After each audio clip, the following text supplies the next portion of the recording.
Okay, I don't even know where to look first. This entire highway, every lane, every bridge, every service road leading into it, it's full.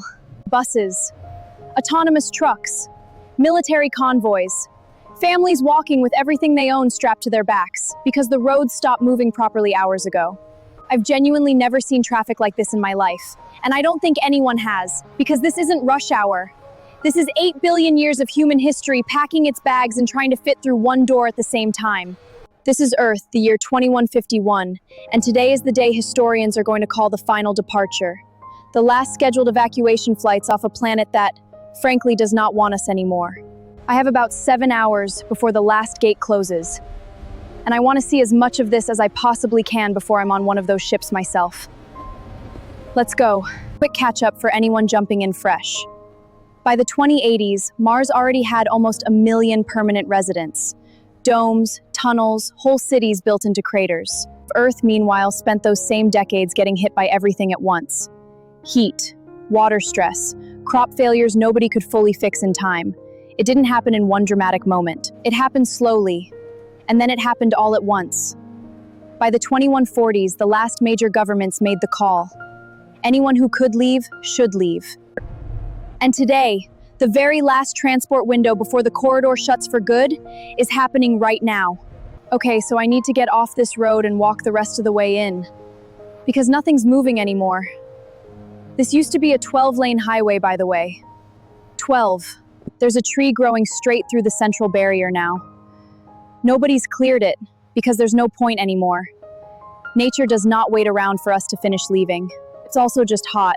Unbearably, stupidly hot, and it's not even midday. It's 46 degrees Celsius right now, and what used to be a mild Texas spring, the air actually tastes metallic. I'm told that's just normal now. That's just what air is here.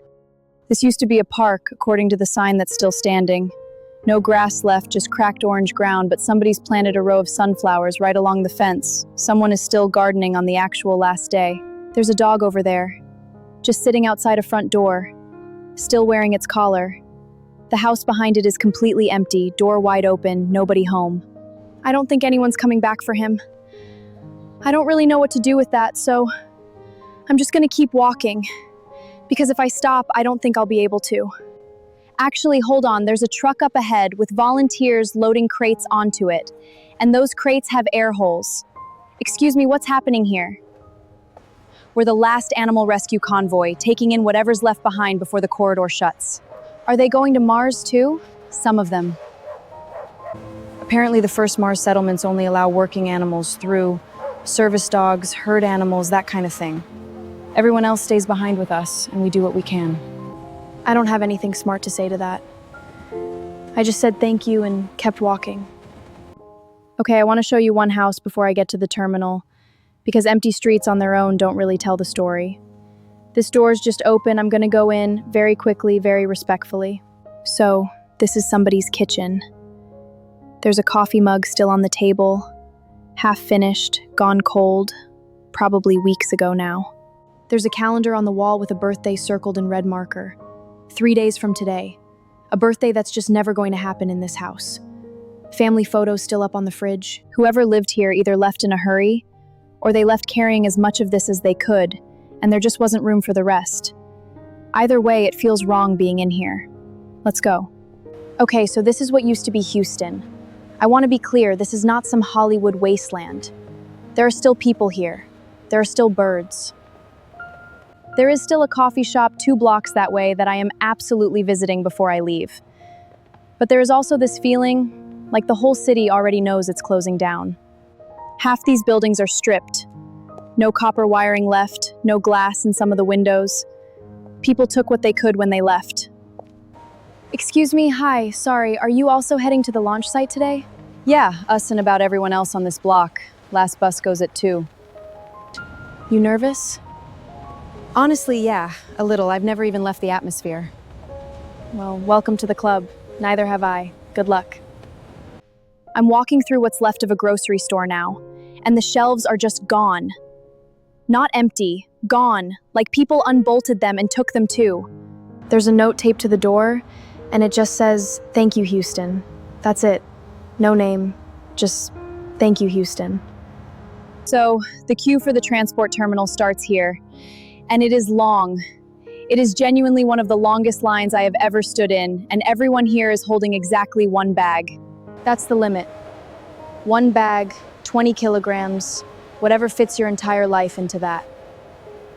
I asked a woman near the front what she packed. She said her wedding ring, her dad's watch, and a jar of Texas soil.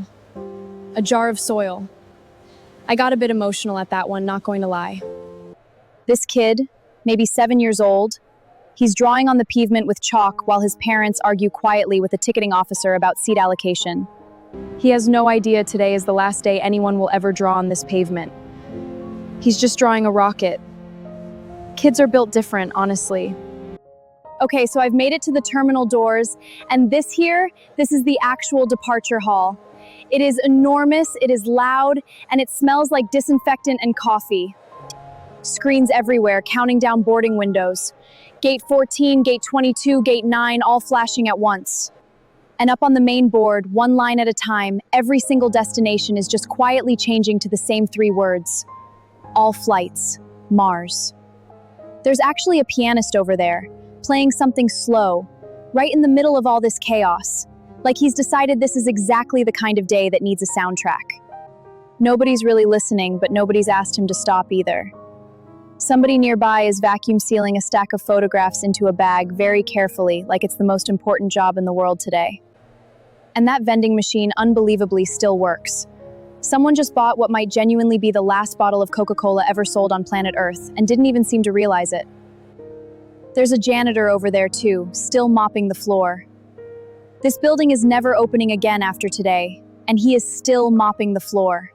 I asked him why, and he just shrugged and said, "Old habits." I don't think I'll forget that.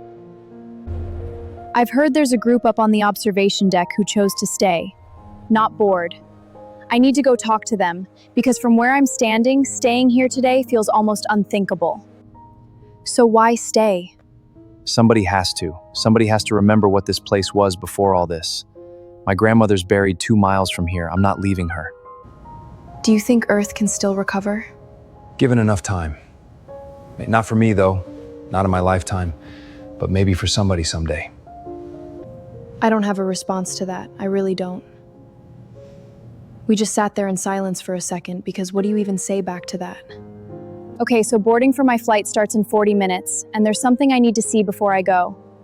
There's a chapel here, non-denominational, open the entire 2 weeks of the evacuation, running 24 hours. People go in, light a candle, and don't say a word the entire time. I'm not going to film inside, out of respect, but I will say it is completely full. Every single seat. All right, this is it, Gate 14, and it is not going smoothly. There's a family 2 spots ahead of me, and the father's documents won't scan. Please, sir, step aside. We need to process the line. My wife is already through. She's on the ship. Please, just let me through. I'm begging you. Security's not moving. I don't know if he made it. I genuinely don't know. And I don't think I'm going to find out. Because the line just keeps moving, and nobody's allowed to stop and look back. There's a little girl right in front of me now holding her mother's hand, and she just asked her something so quietly I almost missed it. Mom, if Earth gets better, can we come home? Her mother didn't answer. She just knelt down and hugged her, right there in the middle of the line, and didn't say anything at all. I had to look away for a second. My ticket says Starship designation Prometheus, Mars-bound, Arcadia Planitia colony. Arcadia is actually the oldest and biggest settlement on Mars at this point. Over 1 million people already living there, which honestly makes me feel a little better about where I'm heading. Final call for Prometheus, all remaining passengers to Gate 14 immediately. That's me. That's actually me. Okay, deep breaths. I'm strapped in now. 9 other people crammed into this section with me, and one man across from me hasn't said a word since he sat down. He's just staring out the window at Earth. I don't think he's going to look away until it's actually gone. T-minus 60 seconds. This is it. This is genuinely it. Ignition sequence starting. I can feel it in the floor already. 30 seconds. I keep thinking about that soil in the jar, and that little girl's question, and the dog by the front door. 10, 9, 8, 7. Here we go. Okay, that is a lot more violent than I expected. My whole body just got pushed into this seat.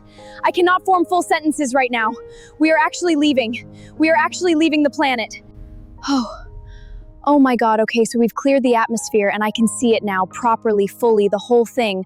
Earth just hanging there, blue and white, and from up here it looks completely fine. It looks perfect, actually. You would never know from up here what's happening down there. That's the part that's messing with me a little. The man who wasn't talking, he's crying now. Quietly, just watching it get smaller. I asked him if he was okay, and he said something I don't think I'll forget. I keep waiting for it to feel real. And it just did. That's it. That's the whole day, honestly, in one sentence. So, it's about 6 months to Arcadia from here, give or take, depending on the transfer window. Most of that time I'll spend in a bunk barely bigger than a coffin, eating recycled everything. Now I am watching Earth shrink into a dot and then, eventually, just a very bright star like all the others. I've been told that around day 40, most people stop being able to pick it out at all.